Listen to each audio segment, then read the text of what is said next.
My name's Hannah Rose Thomas. I'm an artist and I studied Arabic and history at Durham University. Tears of Gold is a book that has been about 5 years in the making, and it gathers together my portrait paintings of women that I've had the honour of meeting in various different conflict zones around the world.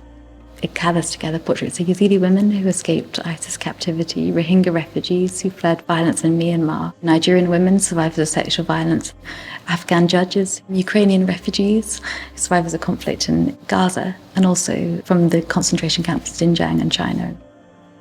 The first project was in Iraqi Kurdistan, and that was organising art workshops for the Yazidi women after they'd escaped ISIS captivity. Their purpose was to create a safe space for the women to share their stories, but also to express something of what they'd experienced through their painting. I had the opportunity to go to northern Nigeria to do a similar project. These ones, they sewed vibrant Nigerian fabric onto their designs, and most of them painted tears of gold, and this was actually the inspiration for the title of the book.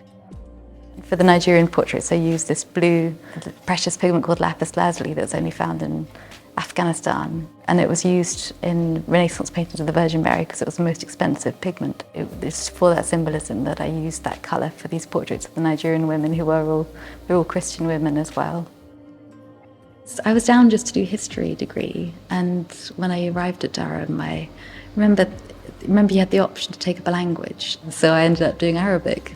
What other opportunity do you have when you're at university and you've got all this time to actually learn a language, particularly something so hard as Arabic, but actually come away with a really tangible skill like that that's so enriching and so eye-opening to a whole other kind of way of life and culture. It's so funny how a small decision like that can make such a difference to your whole life.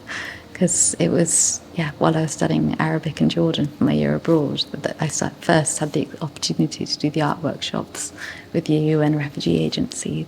They basically said, well, we see you're an artist. Can you take on organising an exhibition for World Refugee Day? We came up with the idea of painting refugee tents and turning refugee tents into works of art. That whole experience was life-changing, really. It really opened my eyes to the role that art can play and how the two can come together somehow, using art and working in humanitarian contexts.